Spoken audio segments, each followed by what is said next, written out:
How about we'll quote whoever we want to quote? How about that's my First Amendment right? That's exactly the kind of baked-in oppression. Like, how dare a white Republican quote Martin Luther King? We actually had a congressman say that just now in this committee. Well, and thank you, good lady, for once again exemplifying the type of oppression that we stand against. You know I'm right. You know I'm right.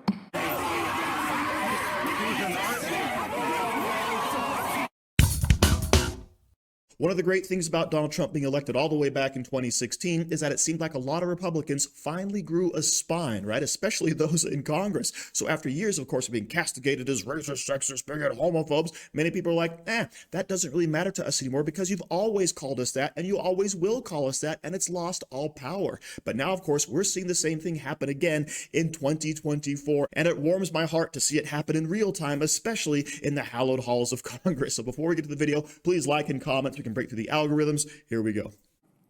I'm an original co-sponsor of this bill, and I've noted some of the comments here, and I believe we should take a step back and ask ourselves, you know, what do we seek in our republic regarding individual rights, liberties, and freedoms?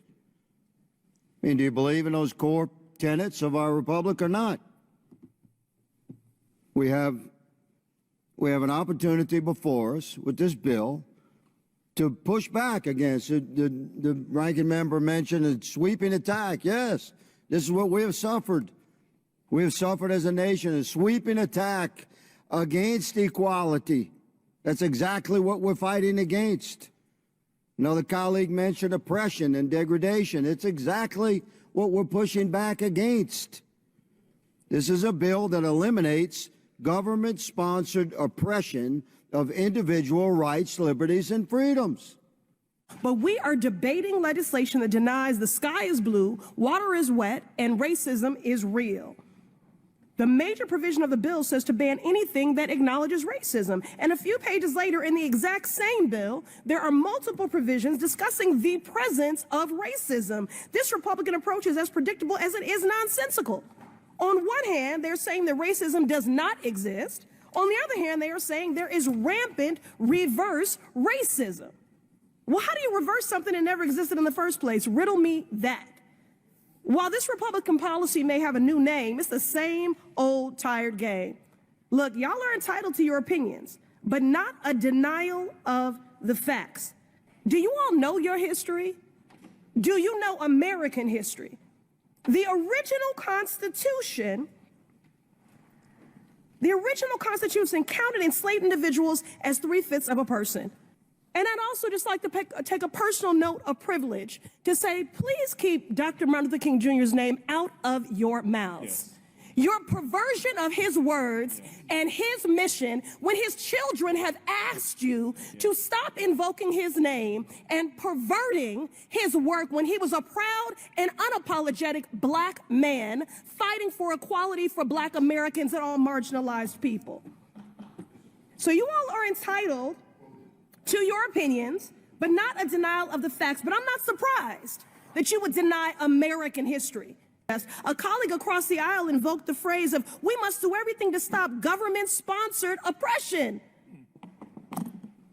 Well, I've just enumerated numerous examples, which is exactly why we have legislation and an executive order to reverse this harm. And that is why I'm committed to opposing this bill and urge my colleagues to do the same.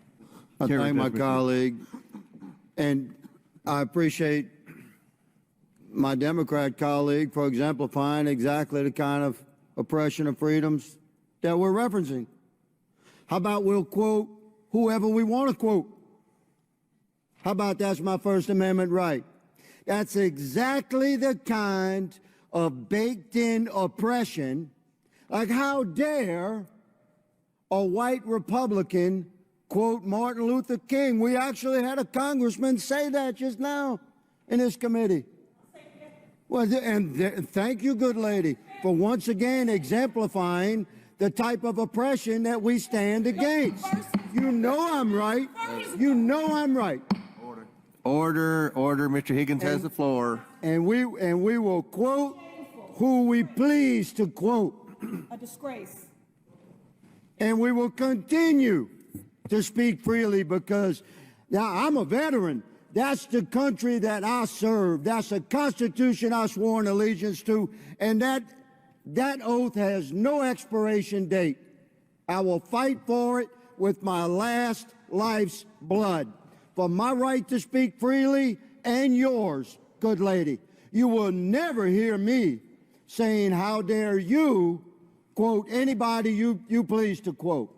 And that exemplifies, America, precisely the type of institutional oppression that my colleague, Mr. Cloud's bill, for which I'm an original co-sponsor, hopes to push back against. So all of this is in response to FEMA's horrible reaction in North Carolina, where admittedly, FEMA heads instructed people to go ahead and ignore any houses with Trump signs because it made them feel uncomfortable or unsafe. So we're talking about discrimination actually set out not into law, but by individuals actually heading up departments. But what we actually see there is Ayanna Pressley trying to say that, oh, see, you're finally admitting that we have institutional racism in this country. No, our laws are baked in to allow everyone the equal amounts of freedom. Now, whether or not it's actually applied equally is up to the corrupt DAs in each of the districts. But what we're saying is that by law, the heads of departments cannot discriminate. Not that the entire departments are inherently discriminatory, okay? But Ayanna Pressley, she ain't having any of it, right? You can't even quote Dr. Martin Luther King, right? Heaven forbid we actually judge everyone by the content of their character as opposed to the color of their skin, which is exactly what the left wants, right? Your immutable characteristics define who you are and apparently how much help you should receive from our institutions, okay? But I love seeing the pushback, right? You will not see someone on the conservative side, on the Republican side saying who you can or cannot quote. You'll not see us trying to infringe upon your rights. And yet that's all you see from the left. And they try to turn it around and use it as examples of discrimination in our own government. Yeah, you caused the problem and now you're trying to use it to make things even worse, okay? But I love to see Republicans actually grow that spine and stand up to all this stuff because when you call it out, you see how ridiculous it actually is and it makes for really good videos. But of course, don't tell that to AOC. What Nancy Mace and what Speaker Johnson are doing are endangering all women and girls. Because if you ask them, what is your plan on how to enforce this? They won't come up with an answer. And what it inevitably results in are women and girls who are primed for assault because people are going to want to check their private parts in suspecting who is trans and who is cis and who's doing what. And so the idea that Nancy Mace wants little girls and women to drop trow in front of who? An investigator? Who would that be? In order because she wants to suspect and point fingers at who she thinks is trans is disgusting. It is disgusting. And frankly, all it does is allow these Republicans to go around and bully any woman who isn't wearing a skirt because they think she might not look woman enough. People have a right to express themselves, to dress how they want, and to be who they are. And if a woman doesn't look woman enough to a Republican, they want to be able to inspect her genitals to use a bathroom. It's disgusting. And everybody, no matter how you feel on this issue, should reject it completely. What are they doing? They're doing this so that Nancy Mace can make a buck and send a text and fundraise off an email. They're not doing this to protect people. They're endangering women. They're endangering girls of all kinds. And everybody should reject it. It's gross. Thank you. Thank you. Okay, AOC, how do you know someone is trans?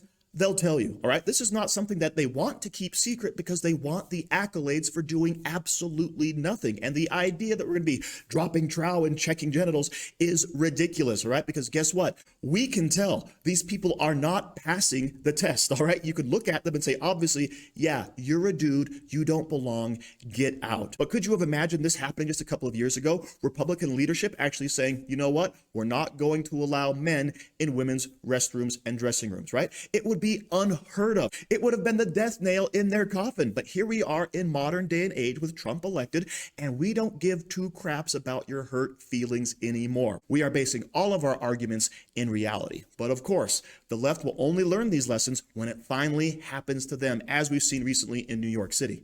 Another story about it, a city where residents are already questioning why the flood of random attacks. And this particular attack, with an unusual twist, clearly proves that nobody is immune to street violence. The victim this time, an assistant district attorney here in Manhattan. She was confronted Sunday at her apartment in Midtown. And the evildoer in all this hitting her up for money and then engaged in a disgusting behavior.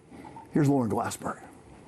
Well, that suspect, 25-year-old Brandon Somoza, will be arraigned at criminal court here in Lower Manhattan, but it will actually be a Bronx district attorney that prosecutes him. That's to avoid any conflict of interest, since the alleged victim is a Manhattan assistant district attorney. This is video of a smiling Brandon Somoza being led out of the Midtown South precinct on West 35th Street this morning. Police say at about 2 a.m. Sunday, he robbed a 38-year-old woman in the hallway of her Hell's Kitchen apartment building. He allegedly grabbed her purse, cell phone, and bank cards, and also performed a lewd act. The victim is a Manhattan assistant DA. She was not injured. Police traced her stolen cell phone to a hotel on West 45th Street, which led them to believe the suspect is a migrant, and they were able to track him down. Somoza was arrested just last night. Police say he was using drugs on the street and had stolen items with him.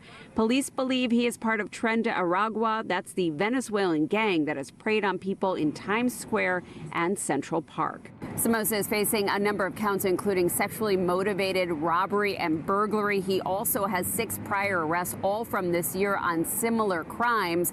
And he's believed to have arrived in the U.S. in February of 2023. So first, let me say I wish no harm whatsoever upon the victim of this crime. I feel awful for her that she had to go through this, okay? Now, she does, however, work for Alvin Bragg. And Alvin Bragg, of course, is too busy going after Donald Trump and law-abiding citizens than to go after, of course, actual criminals, illegal aliens, flouting the system, brought in by Biden-Harris administration, and, of course, given free reign over the country, along with free room and board at the taxpayer expense, okay? So in places like New York, which, of course, are sanctuary cities, they refuse to get rid of these criminals. They're going to stand up and say, please keep them in our country, let them out on no bail, and allow them, of course, to recommit. As we've already heard, this person has already committed several crimes in the past and came in back in 2023, all right? And, of course, he's the member of a gang. Surprise, okay? But this is the type of thing you get when you have these bleeding heart left-wing policies. And the simple fact that the leadership is going in total opposition of the populace